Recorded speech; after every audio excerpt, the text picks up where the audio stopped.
ଢେଙ୍କାନାଳ ଜିଲ୍ଲା ପରଜଙ୍ଗ ବ୍ଲକ ବସୁଲେଇ ପଞ୍ଚାୟତ ନିମଡିହ ତେଲିସାହି ଶନି ମନ୍ଦିର ପ୍ରାଙ୍ଗଣରେ ବିଧିବଦ୍ଧ ଭାବେ ଧୁମଧାମରେ ପାଳନ ହେଲା ଶନିଶ୍ଚରଙ୍କ ବାର୍ଷିକ ପୂଜା ଉତ୍ସବ। ବହୁ ସଂଖ୍ୟାରେ ଯୋଗଦେଲେ ଶନିଦେବଙ୍କ ଭକ୍ତ। ପ୍ରଥମେ ମନ୍ଦିର ଚତୁଃପାର୍ଶ୍ୱକୁ ସଫାସୁତୁରା କରାଯାଇ ମନ୍ଦିର ପରିସରକୁ ପାଣି ଆଉ ଗୋବର ଜଳରେ ପବିତ୍ର କରାଯାଇଥିଲା। ମନ୍ଦିରକୁ ଝୁଟି ମୁରୁଜ ରଙ୍ଗୀନ ପତାକାରେ ସୁସଜ୍ଜିତ କରାଯାଇଥିଲା। ଶନିଦେବଙ୍କ ଭକ୍ତମାନେ ନୂଆ ପୋଷାକ ପରିଧାନ କରି ବ୍ରାହ୍ମଣୀ ନଦୀରୁ କଳସରେ ଜଳ ଆଣି ଗ୍ରାମରେ ଶୋଭାଯାତ୍ରା କରି ଭଜନ କୀର୍ତ୍ତନ ସାଉଣ୍ଡ ଦ୍ୱାରା ଶନି ଭଜନ ମାଧ୍ୟମରେ ଶନି ମନ୍ଦିର ପ୍ରାଙ୍ଗଣରେ ଭଗବାନଙ୍କ ପୂଜା ମଣ୍ଡପରେ ଜଳ ରଖିଥିଲେ। ପରେ ପରେ ଭକ୍ତମାନେ ନାନା ପ୍ରକାର ଭୋଗ ଆଣି ପୂଜା ମଣ୍ଡପରେ ପହଞ୍ଚିଥିଲେ। ଏହାପରେ ପୁରୋହିତଙ୍କ ଦ୍ୱାରା ହୋମ ଯଜ୍ଞ ପୂଜା ଆରମ୍ଭ ହୋଇଥିଲା।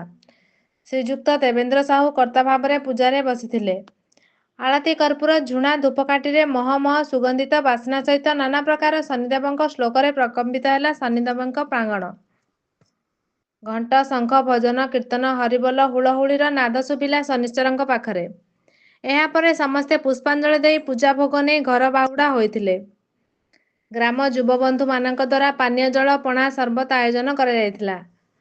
ସନ୍ଧ୍ୟା ସମୟରେ ଭଜନ ସନ୍ଧ୍ୟା ସହିତ ଆସନ୍ତା ପୂର୍ଣ୍ଣମୀ ଦିନ ମେଳା ଏବଂ ପ୍ରସାଦ ସେବନ ବ୍ୟବସ୍ଥା ଶନିଶ୍ଚର କ୍ଲବ ତରଫରୁ ଆୟୋଜନ ହୋଇଛି।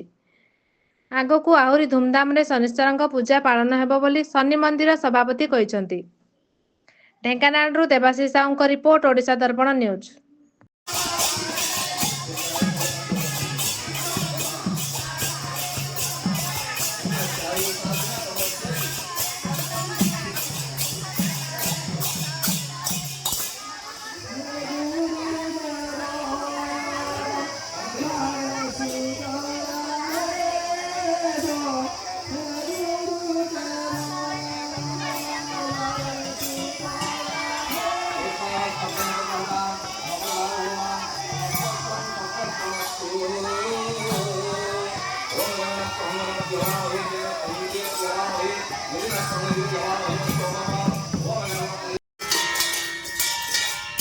बंद दियो बंद दियो बंद दियो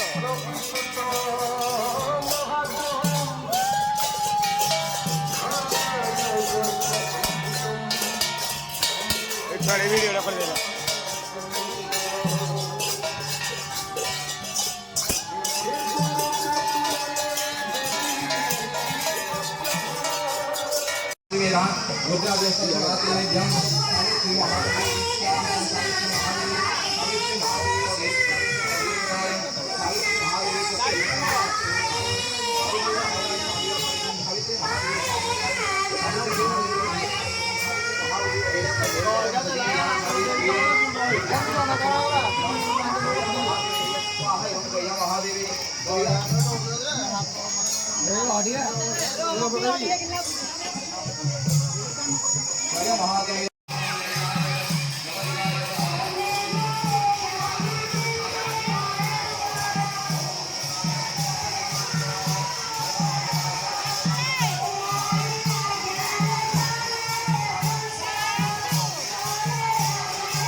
महादेव